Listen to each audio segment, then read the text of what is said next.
Welcome to This Explainer. If you've ever tried to source products globally, man, you know it can feel exactly like navigating a giant maze in the dark. Today, we are absolutely demystifying the massive Chinese domestic sourcing ecosystem. We're looking specifically at the strategic sourcing playbook between two absolute e-commerce titans, 1688 and Taobao. Let me ask you a direct question. Are you paying way too much for overseas sourcing? If you're an importer or procurement professional, shrinking margins and high unit costs are probably constant pain points for you, right?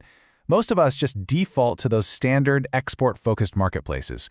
But exploring platforms built exclusively for the Chinese domestic market reveals a completely different tier of factory floor pricing. It's a total game changer. Okay, let's dive into this. Here is our structured roadmap for the explainer today. First, we'll cover the domestic e-commerce titans. Second, we'll look at head-to-head sourcing metrics. Third, we'll talk about overcoming logistical hurdles. And finally, number 4, which platform is right? Moving right into Section 1, the domestic e-commerce titans. We really need to understand the sheer scale of these two Alibaba Group platforms and their laser focus on the Chinese domestic market. Now, while both of these giants are owned by the Alibaba Group, they serve entirely different purposes. 1688 is a dedicated B2B wholesale network. It's built strictly for commercial transactions directly with manufacturers. Taobao, on the other hand, well, that's a massive B2C and C2C retail ecosystem. It's designed for everyday shoppers and micro brands. It's essentially wholesale versus retail. And that brings us to a really crucial supply chain realization. Many of the factories sitting on 1688 are actually manufacturing the exact goods that Taobao sellers retail to the public. So, when you buy on Taobao, you are almost always buying from a middleman who sourced their inventories straight from 1688. Aha! Pretty wild, right? Let's jump into Section 2, head-to-head sourcing metrics. We're going to break down how these platforms actually perform on the critical procurement metrics that buyers like us care about most. Now, what's really interesting about this slide is how it frames the metrics that truly dictate our margins. We're talking about MOQ, which stands for minimum order quantity, and OEM or ODM customization, meaning original equipment manufacturer or original design manufacturer. Busting that jargon is absolutely crucial before we jump into the numbers. All right, looking at this breakdown, 1688 operates on tiered wholesale pricing. You're typically looking at standard 50-plus unit MOQs and full customization ready to go, though, you will wait about 15 to 30 days for a production run. Contrast that with Taobao, which gives you 0 MOQs and lightning-fast retail fulfillment, but you completely sacrifice customization and you pay fixed retail prices. So the benefits of 1688 are super clear, right? You get raw, factory direct pricing, tiered discounts, and full customization. But we have to acknowledge the risks. You're locked into higher MOQs, and you literally have to aggressively vet your suppliers. You want to look for powerful merchant or super factory badges to ensure you aren't accidentally dealing with just another domestic wholesaler posing as a factory. So with all that said, why would a professional ever use a retail site like Taobao? Well, it is incredibly strategic for spotting viral trends early and buying single units for your R&D. But the complete lack of supply chain control, that's a nightmare for mass production. Because if a product goes viral, your middleman on Taobao might just run out of stock. And there you are, totally stranded, facing higher unit costs while you frantically scramble to find a new supplier. Nobody wants that. All right, moving on to Section 3, overcoming logistical hurdles. It's time to shift our focus to the harsh logistical realities of buying directly from these Chinese domestic sites as an international buyer. So, the crucial point is, these platforms were simply not built for international buyers. That's the reality check. They are entirely in Chinese, they largely reject standard international credit cards in favor of local payments like Alipay or RMB.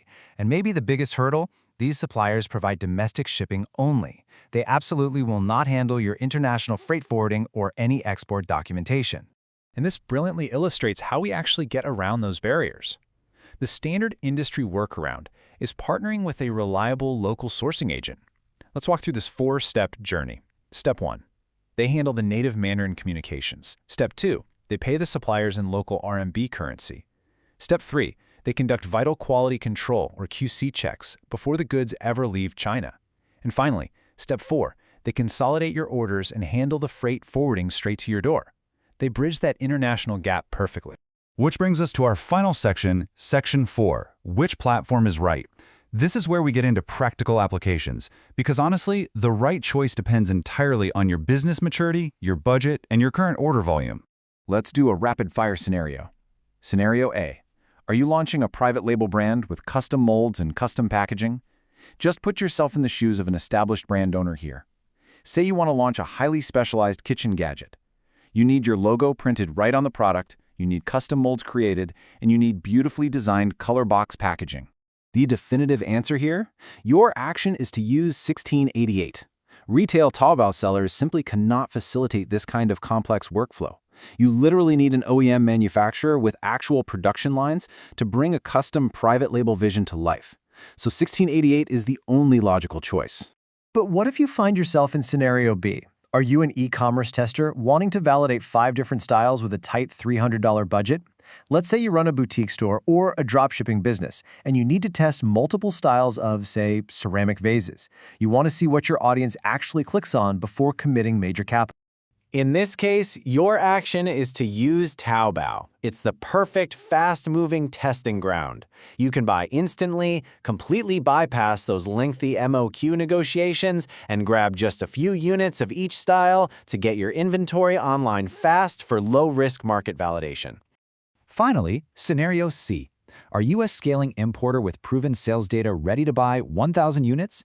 Maybe you've been buying unbranded goods from retail sites, but your margins are shrinking as your ad costs go up.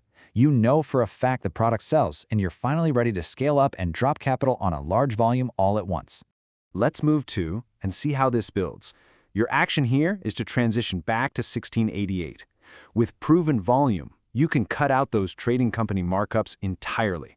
Taking a 1,000-unit order directly to a factory drastically lowers your landed cost of goods sold, or COGS, and that injects all that extra profit right back into your scaling business.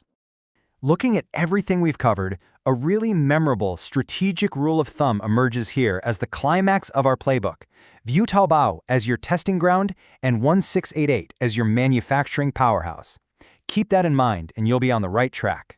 So, here's the big question to consider as we wrap up. How will you leverage these two e-commerce titans at the right stage of your product lifecycle to build a truly resilient, high-margin supply chain? The tools are out there, and the strategy is literally right at your fingertips.